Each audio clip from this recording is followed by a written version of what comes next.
Tom Cruise, one of the few actors who's managed to stay at the top for over 4 decades. And even when it looks like his career is about to collapse, he somehow pulls off a comeback and lands back on Hollywood's A-list. This isn't just a story about an actor. It's about a man who knows how to survive in an industry that chews up even the most talented. Because let's be honest, Hollywood has seen plenty of rising stars who shot up, did a couple of movies, and then vanished into low-budget action flicks. But Cruise, whatever people say about him, is unique. Even his flops still feel like cinema. Now imagine this. He had no connections, no money, no real chances. Born as Thomas Cruise Maypother IV to a father, an engineer with ambition but no stability, and a mother, an amateur actress, who seemed to pass along that spark.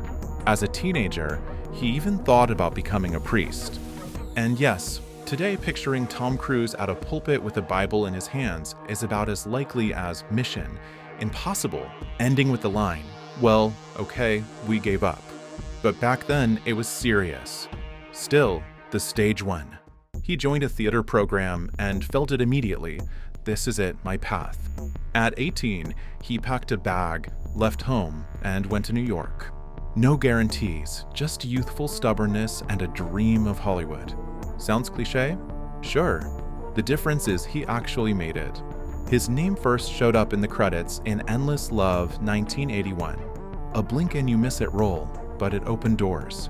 Then came the military drama Taps, where the director unexpectedly gave him more room to shine. That's when people started noticing Cruise was the kind of actor who transformed right in front of the camera. But the real breakthrough was just ahead. In 1983, Risky Business turned him into the face of a generation. That scene him in a white shirt, dancing to old-time rock and roll, became legendary. America had a new sweetheart, and Cruise, for the first time, felt what it meant to be a star. Still, one hit wasn't enough to stay in Hollywood. By 1986, Cruise faced the decisive moment: either become a true superstar or fade away. That year, Top Gun hit theaters. Today, it feels like the definition of the 80s: fighter jets, sun, adrenaline, music, leather jackets, and of course, Tom Cruise as Maverick. Critics called it a commercial for the United States Navy, but audiences didn't care.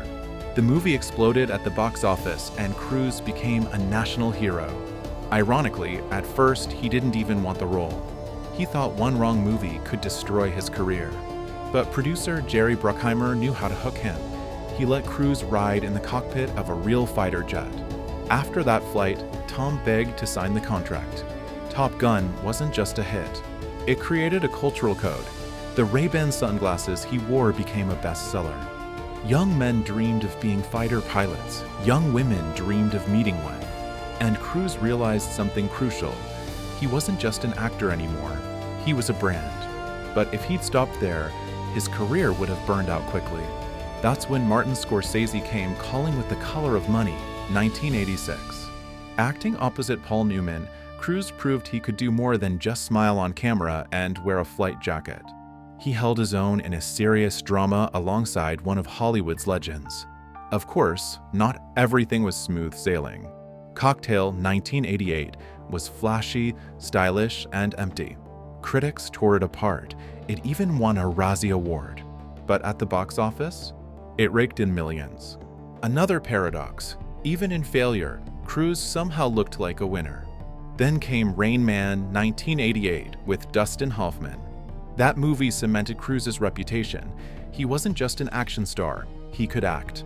Sure, all the awards went to Hoffman, but audiences saw something else. Tom could carry complex roles, not just play the guy with the charming smile. Finally, in 1989, he took on his biggest challenge yet, Born on the 4th of July. Playing Vietnam veteran Ron Kovic was a turning point.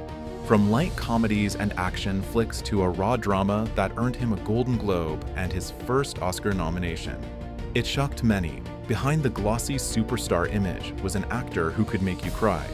In less than a decade, Tom Cruise had gone from that kid dancing in socks to one of Hollywood's biggest stars. His career was already like a roller coaster, but the thing about Cruise is, every time he went down, he found a way to climb even higher. The 1990s became the decade where Tom Cruise proved he wasn't just a hot young actor, he was here to stay.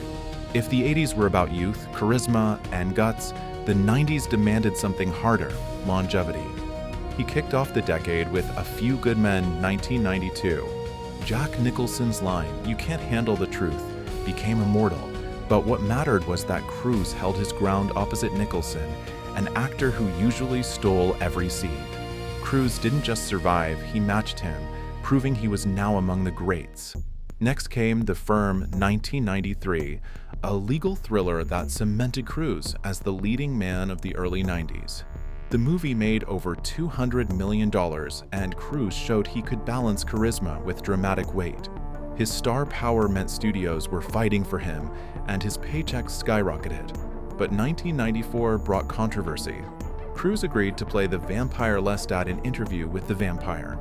Fans of Anne Rice's novel were furious, calling him too clean and boyish for the role. But when the film came out, most of them changed their minds. Cruise played a cold, magnetic monster so convincingly that even his harshest critics admitted he nailed it. The tension between him and co-star Brad Pitt was well documented, but on screen, that tension only added fire. Then came 1996, a defining year. Tom Cruise launched his empire with Mission: Impossible. He wasn't just the star, he produced it. It was a massive gamble, taking a dusty property and turning it into a modern blockbuster. But Cruise thought big. The result? Nearly $500 million worldwide and the birth of one of the most successful franchises in movie history. More importantly, Cruise proved he wasn't just an actor, he was a strategist, a businessman who could build legacies. The now iconic scene of him suspended inches above the floor during a data heist became an instant part of film history. But that same year, Cruise showed another side. Jerry Maguire, 1996, gave him one of his most beloved roles. Playing a sports agent having a crisis of conscience, Cruise earned his second Golden Globe and another Oscar nomination. Unlike his action heroes, Jerry was vulnerable, flawed, deeply human. The film gave us lines like, "Show me the money," and proved that Cruise could still win audiences' hearts without explosions or spy gadgets. By the late 90s, Cruise was more than a superstar, he was Hollywood's most bankable actor. But instead of playing it safe, he took a risk. He signed on with legendary perfectionist Stanley Kubrick for Eyes Wide Shut, 1999, co-starring with his then-wife Nicole Kidman. The erotic psychological drama stirred controversy, and audiences debated whether Cruise and Kidman were acting or simply living their real marriage on screen.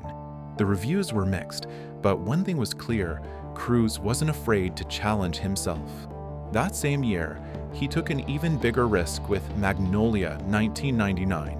Playing a toxic, misogynistic self-help guru, Cruise completely shattered his polished good guy image.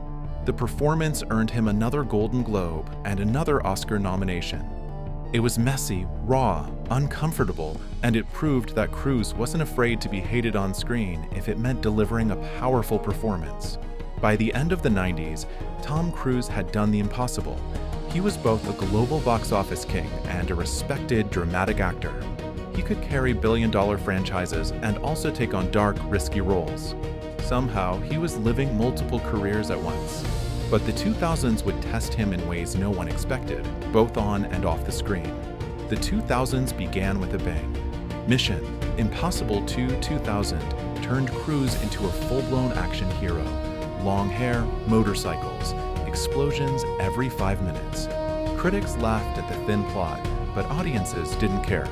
The box office went wild, and Cruise's star kept shining. But what made the decade fascinating was the variety. He worked with some of the best directors alive: Steven Spielberg twice, Minority Report, 2002, and War of the Worlds, 2005. Michael Mann in Collateral, 2004, where Cruise shocked everyone by playing a ruthless hitman, one of his boldest and best performances. Yet while the movie soared, his personal image crashed. His romance with Katie Holmes, bizarre TV interviews, and controversial remarks about psychiatry turned him into a tabloid punchline. The infamous Oprah couch-jumping moment became meme history. Studios distanced themselves. Paramount even cut ties. For the first time, it looked like Hollywood's golden boy was finished. But if there's one thing about Tom Cruise, it's this: he doesn't quit. The 2010s became his resurrection. Instead of hiding, he doubled down, turning his career into a daredevil act. The Mission Impossible franchise became his playground for real-life stunts. In Ghost Protocol 2011, he scaled the Burj Khalifa in Dubai, no stunt double. In Fallout 2018, he performed a high-altitude, low-opening jump from 25,000 feet and broke his ankle mid-scene, then finished the take anyway. Each movie wasn't just a sequel, it was an event.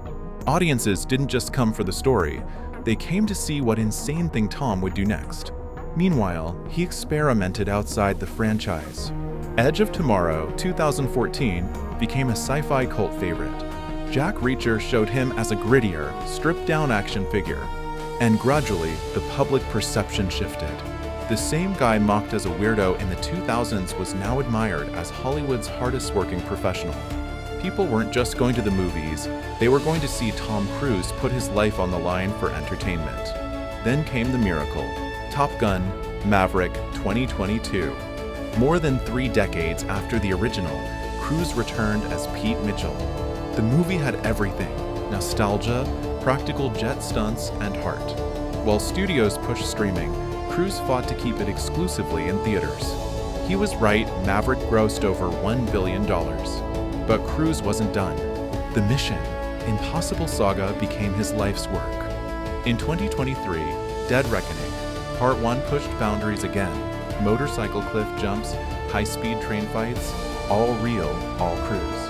And now, in 2025, the journey reaches its peak with Mission Impossible: Final Reckoning. Marketed as the culmination of Ethan Hunt's story, it blends espionage, raw stunts, and emotional weight into one epic finale. Car chases through Rome, death-defying train sequences, no CGI shortcuts, just Cruise proving, even at 61, that limits don't apply to him. Today, Tom Cruise isn't just an actor, he's a phenomenon. For over 40 years, he's kept Hollywood on its toes, surviving scandals, reinvention, and an industry that devours its stars. His career has been a roller coaster, but every time he falls, he climbs back higher. If you enjoyed this journey through Tom Cruise's career, be sure to subscribe and like us so you don't miss out on more stories about movie legends.